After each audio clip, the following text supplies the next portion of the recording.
October 25, 1944. Iro 7:30 hours, Philippine Sea, off Cape Engano. Vice Admiral Admiral Ozawa stands on the bridge of the light carrier Zuiho, binoculars pressed to his eyes, scanning the southern horizon. Behind him, the last operational remnants of Japan's once mighty carrier force steam in formation. 4 carriers, the fleet carrier Zuikaku, sole survivor of the Pearl Harbor strike force, and 3 light carriers Zuiho, Chitose, and Chiyoda. 2 converted battleships, Issei and Hyuga, round out what the Imperial Japanese Navy now calls the Northern Force. Combined aircraft complement, 116 planes. Most of the pilots have less than 6 months of training. The radio crackles, a reconnaissance aircraft transmitting from 150 miles south. Multiple American carrier groups spotted, estimate 12 to 15 carriers visible, Essex-class, repeat, 12 to 15 carriers. Ozawa lowers the binoculars slowly. His chief of staff, Captain Omai, reads the full contact report. The words hang in the salt air like an execution notice. Sir, preliminary count shows at least 3 full carrier task groups. 4 carriers per group minimum. Battleship escorts. Heavy cruiser screens. This is their main striking force. Ozawa says nothing. He's doing the math in his head. 4 Japanese carriers versus 15 American carriers.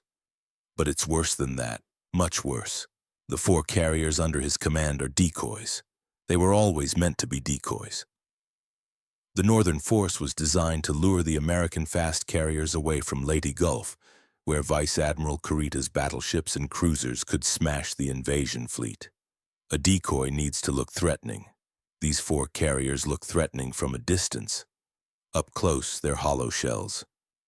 Zuikaku has perhaps 30 operational aircraft. Zuiho carries maybe 25. Chitose and Chiyoda together might launch 30 more. And half the pilots have never seen combat. Many have fewer than 100 flight hours total. Ozawa thinks back to a briefing 3 weeks ago at Combined Fleet Headquarters.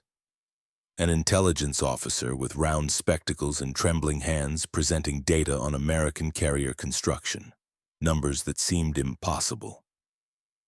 Essex-class production, the officer had said, voice flat with the resignation of a man delivering a terminal diagnosis. 1 carrier commissioned every month since August 1943. The briefing room had been silent.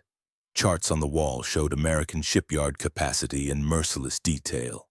Essex, Yorktown, Intrepid, Hornet, Franklin, Ticonderoga, Hancock, Bennington, Shangri-La, Randolph, Bonhomme Richard. The names kept coming. The list kept growing. By October 1944, 17 Essex-class fleet carriers operational, 9 Independence-class light carriers. The pre-war veterans Saratoga and Enterprise. Total American carrier strength in the Pacific, 27 fleet carriers. Ozawa had studied the construction timelines. The Americans were laying keels and commissioning carriers faster than Japan could build destroyers. Essex herself, the lead ship, went from keel to commission in 20 months. 20 months. Japan's newest carrier, Unryu, took 3 years to build, and they'd only managed to complete 3 of the planned Unryu class. 3 carriers when they'd planned for 20. Ozawa turns to his operations officer now, here on Zuiho's bridge with American carriers racing toward them from the south. How many carriers do we have left that can actually fight? The question hangs unanswered for a long moment. Captain Omai finally speaks. Sir, after today's battle, functionally none that can mount effective air operations. The truth settles over the bridge like fallout.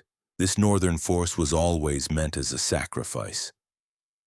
Carriers without teeth sent north to draw American strength away from the real battle at Leyte Gulf. But even if they had teeth, even if these carriers bristled with aircraft and veteran pilots, America has 27 carriers, Japan has 4, and those 4 are bait. 3 years earlier, December 8, 1941, Combined Fleet Headquarters battleship Nagato anchored in Hiroshima Bay. The Kido Butai has returned from Pearl Harbor. 4 fleet carriers, Akagi, Kaga, Soryu, Hiryu, plus Shokaku and Zuikaku. 6 fleet carriers in all, having struck the American Pacific Fleet in its home anchorage and left 8 battleships sunk or damaged. Junior officers toast the victory with sake. Some declare that America will sue for peace within 6 months. Why would they fight a protracted war they cannot win?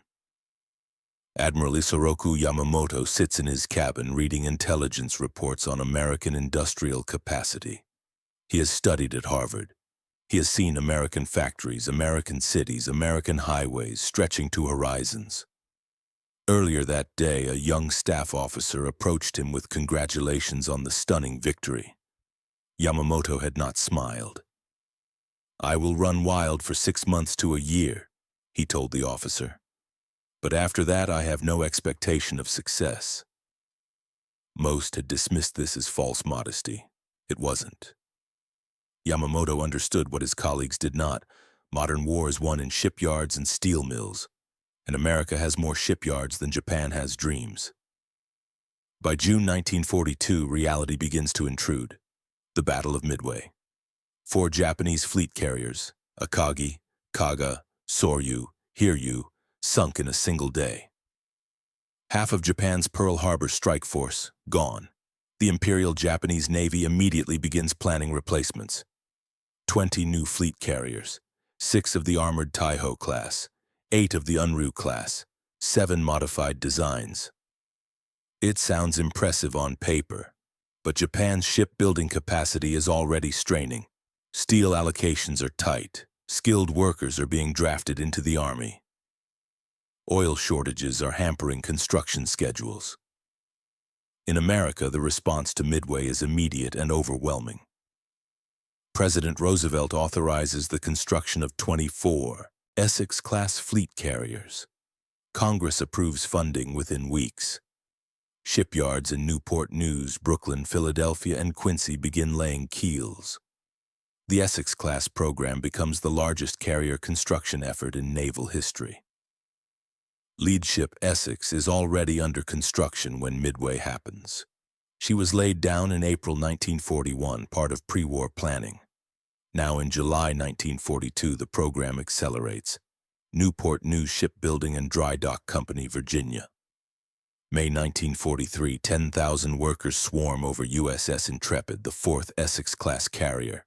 She's 872 feet long, displacement 33,000 tons at full load. Her flight deck stretches 862 feet, wide enough to operate 90 aircraft. Behind Intrepid, the keel of CV-12 is already laid. Workers call her New Hornet because the old Hornet was sunk at Santa Cruz 7 months ago. By the time this ship commissions in November 1943, she'll be officially named Hornet, the name transferred from her lost predecessor. 3 shifts work around the clock. Electric welders spark in the darkness. Cranes swing steel plates into position. The air stinks of hot metal and paint. The schedule is brutal. Essex-class carriers are being built in 18 to 20 months from keel laying to commissioning. By late 1944, the Americans will be commissioning a new fleet carrier every 4 weeks. This is industrial warfare. This is what Yamamoto feared. In Japan, the reality is very different. Kasumigara Air Training Base, Ibaraki Prefecture, spring 1944. Ensign Takahashi is 19 years old. He's been in flight training for 6 months. He's accumulated 93 flight hours. Yesterday, he made his 4th carrier landing. Today, his instructor tells him he's being assigned to Carrier Division 1. "But sir," Takahashi stammers, "I've only made 4 carrier landings. The manual says we need 50 before carrier qualification." The instructor, himself only 24 and recently invalided out of combat duty with shrapnel wounds, looks away. The manual was written before the war. Things have changed. The instructor doesn't say what both men know. Before the war, pilot training took 2 to 3 years. Cadets accumulated 700 flight hours or more before they saw a carrier deck. Now, 6 months. 90 flight hours if they're lucky. Because America killed the experienced pilots. At the Battle of the Philippine Sea 2 months from now, what the Americans will call the Great Marianas Turkey Shoot, the Japanese will launch 373 carrier aircraft against Task Force 58. 300 will be destroyed. Where do you find 300 new carrier pilots? You don't. Not in 1944, not with fuel shortages limiting training flights, not with instructors who themselves lack combat experience because all the veterans are dead. Ensign Takahashi will launch from Zuikaku on June 19, 1944. He will make it within sight of the American carriers before a Hellcat from USS Essex shoots him down. Total combat flying time, 47 minutes. He won't make it home. None of his squadron will. The tanker Okikawa Maru, Coron Bay, Philippines. October 24, 1944. She's a Type 1TL tanker, 10,043 tons, fully laden with fuel oil from the Dutch East Indies. This oil is meant for the combined fleet. Japan's last major carriers are waiting in Singapore, desperate for fuel. At 09:10 hours, SB-2C Helldiver dive bombers from the light carrier USS Cabot score a direct hit on her port side aft. 10 minutes later, she's hit again in the boiler room. Her fuel oil catches fire. The ship becomes an inferno. By noon, she's settling by the stern, her bow thrust out of the water at a crazy angle, black smoke towering thousands of feet into the air. This is not an isolated incident. Japan's oil comes from the Dutch East Indies, modern-day Indonesia. It must be transported 2,000 miles to Japan through waters now patrolled by hundreds of American submarines. The statistics tell a story of strangulation. 1942. Japan imports 1.75 million tons of oil. 1943, 1.25 million tons. 1944, less than 400,000 tons. 1945, functionally zero. You can't train pilots without fuel. You can't operate carriers without fuel. You can't build carriers without oil for steel production. After the Philippines fall in early 1945, the supply line will be completely cut. American submarines and aircraft will control the sea lanes. Japanese carriers will sit in port not because they're damaged, but because there's no fuel to run them. The Luzon bottleneck closes. The war is effectively over. Japan just doesn't surrender yet. Essex-class carriers commission in a flood, December 1942, Essex, CV-9. April 1943, Yorktown, CV-10. August 1943, Intrepid, CV-11. November 1943, Hornet, CV-12. Then 1944 arrives and the pace accelerates. January, Franklin, CV-13. April, Hancock, CV-19. May, Ticonderoga, CV-14. August, Bennington, CV-20. September, Shangri-La, CV-38. October, Randolph, CV-15. November, Bonhomme Richard, CV-31. 7 Essex-class carriers in 11 months, 7, and they keep coming in 1945, January. Antietam, CV-36. April, Boxer, CV-21. June, Lake Champlain, CV-39. Each one is a floating city. Each carries 90 aircraft. Each has a crew of 2,600 men. Each can steam 20,000 nautical miles without refueling. Compare that to Zuikaku, Japan's finest carrier.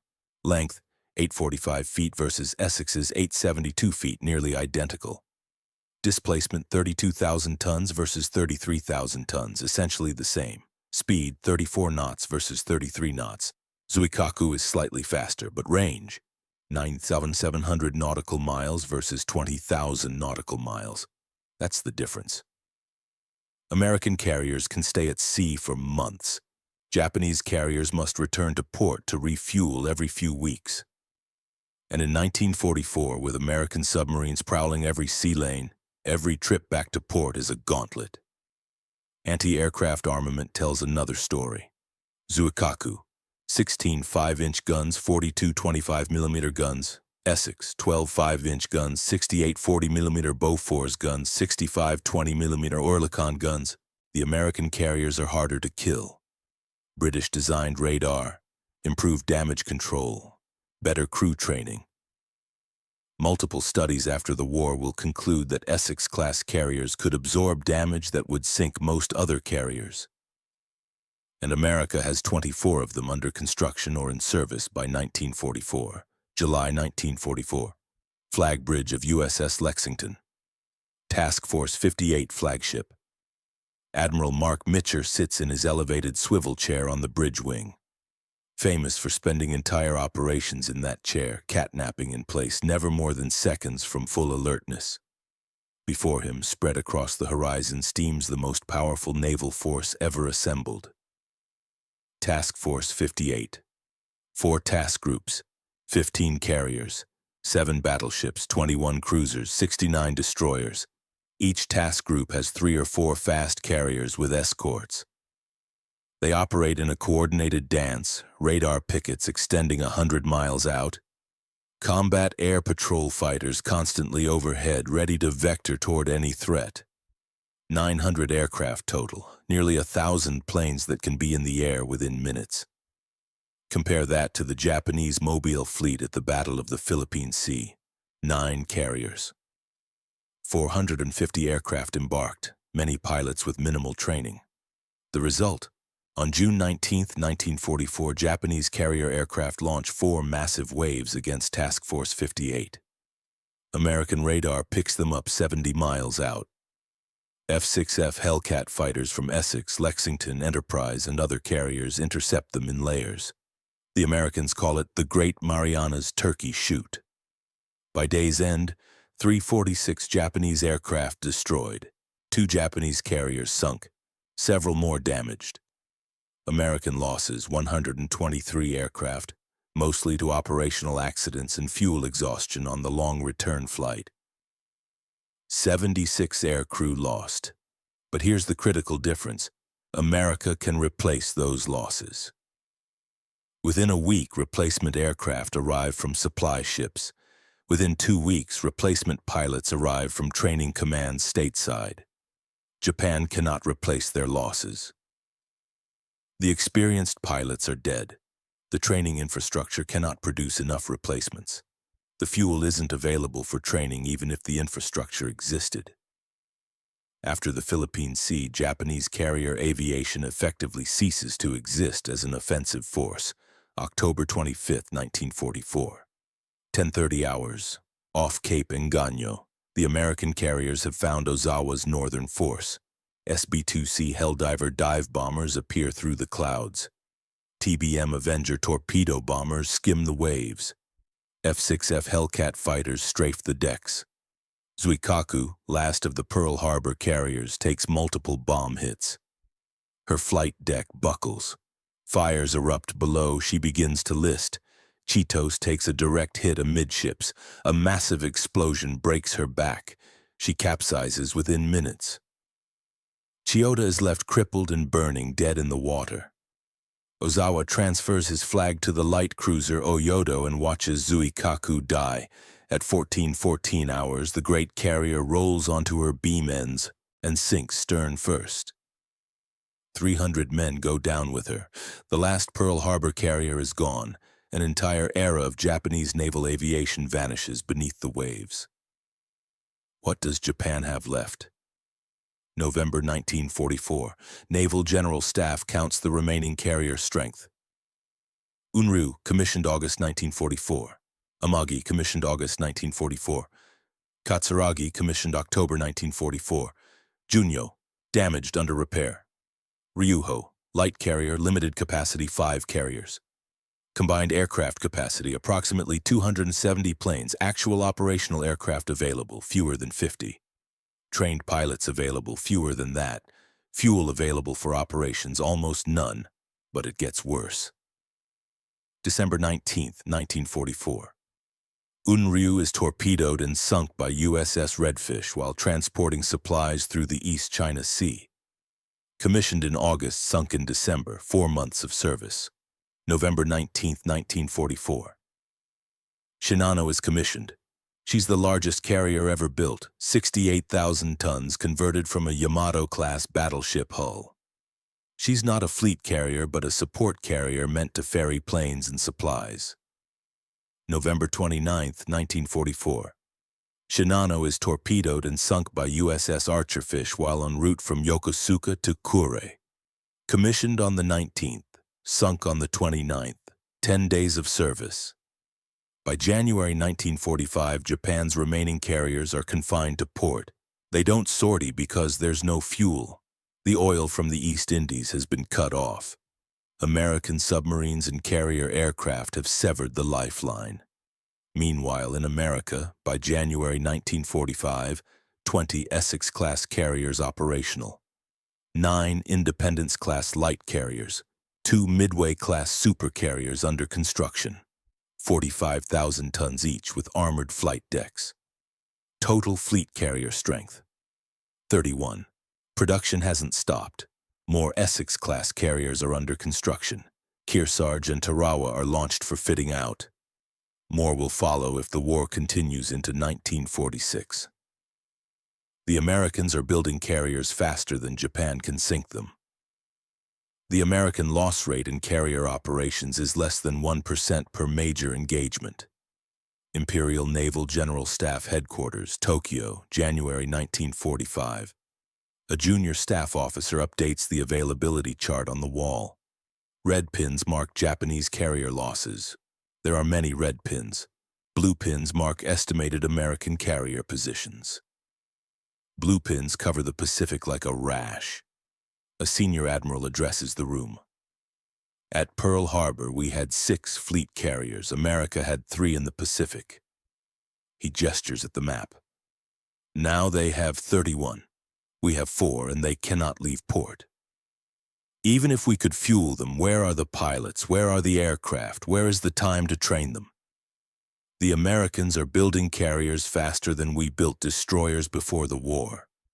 Silence. Someone finally asks the question everyone is thinking. What do we do? The answer, when it comes, is grim. We use what we have in the only way that remains effective. Kamikaze. The word means divine wind. The tactics are simple.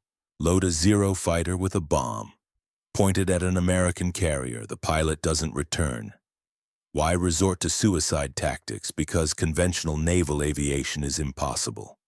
There are no carriers to launch from, no fuel to train pilots, no time to develop skills.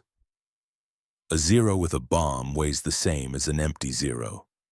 Pilot skill becomes irrelevant when the mission is to simply hit the target. A poorly trained pilot in a kamikaze attack has the same chance of success as a veteran. The math of desperation. 1 pilot plus 1 plane plus 1 bomb equals possible carrier kill, versus 1 poorly trained pilot in a conventional attack equals almost certain death with no damage to the enemy. It's not honor, it's not warrior spirit, it's mathematics. February 1945. Task Force 58 raids Tokyo. American carriers operate with impunity off the Japanese coast. Where is the Imperial Japanese Navy? In port, anchored, awaiting the invasion that everyone knows is coming. Some carriers have been converted to floating anti-aircraft batteries. They can't sortie, but they can defend anchorages with their guns. Ice and Hyuga, the hybrid battleship carriers, make one last supply run in February, transporting gasoline from Singapore to Japan. After that, they're permanently anchored. They don't move again. When B-29 bombers destroy them at Kure Naval Base in July 1945, they haven't left port in 5 months. The numbers don't lie. American GDP 1944, over $200 billion. Japanese GDP 1944, approximately $30 billion. American steel production 1944, 90 million tons per year. Japanese steel production 1944, 8 million tons per year. American oil production 1944, 5 million barrels per day. Japanese oil production 1944, functionally zero, dependent on imports. American shipyard capacity can build a fleet carrier in 18 to 20 months. Japanese shipyard capacity requires 3+ years for carrier construction. This was never going to be decided by tactics alone, not by warrior spirit, not by surprise attacks, not by superior training or better torpedoes or any of the other advantages Japan possessed in 1941. Modern war is decided in factories and shipyards, and America has more factories and shipyards than Japan has naval bases. Yamamoto understood this in 1941. Some senior admirals understood this. But institutional momentum and culture prevented acceptance. The belief that spirit could overcome material, the conviction that one decisive battle, the ultimate Mahanian showdown, could change everything. The dream of a negotiated peace after early victories that would make America unwilling to continue the fight. All illusions. America doesn't negotiate when it can produce, and it can produce at scales Japan couldn't imagine. After the war. American Naval Interrogation Facility, 1945. Vice Admiral Jisaburo Ozawa sits across from American intelligence officers. He's asked when he realized Japan couldn't win. His answer is measured, precise. After the Philippine Sea battle in June 1944, we lost over 300 aircraft in one day. 300. I knew then we could not replace them. The pilots were gone. The training infrastructure was inadequate. The fuel for training didn't exist. He pauses, choosing his words carefully. But America could lose 300 planes and 300 more would arrive the next week. You could lose an entire carrier and 2 more would join the fleet before the month ended. We were fighting an enemy that could absorb any loss and return stronger. That is not a battle of warriors, that is a battle of industries. And we lost that battle in 1942, we just didn't know it yet. The final accounting. December 7, 1941. Pearl Harbor, Japan. 6 fleet carriers, United States, Pacific Fleet. 3 fleet carriers, June 1942, Midway, Japan. 4 fleet carriers committed, 4 lost. United States, 3 fleet carriers committed, 1 lost. October 1944, Leyte Gulf. Japan, 4 fleet carriers used as decoys. United States, 17 plus fleet carriers, September 1945, war's end, Japan, 0 operational fleet carriers. United States, 27 plus fleet carriers operational, more under construction. Japan went to war with America, believing superior tactics and warrior spirit could overcome material disparity. They forgot that modern industrial war is won in shipyards, and America had more shipyards than Japan had dreams. The Essex-class carriers were more than just ships. They were a message written in steel and welded with fire. This is what American industrial capacity looks like when fully mobilized. This is what happens when you attack a nation that can build a fleet carrier in 18 months. This is what inevitability looks like. 27 fleet carriers. The number itself was the victory. Everything after was just mathematics.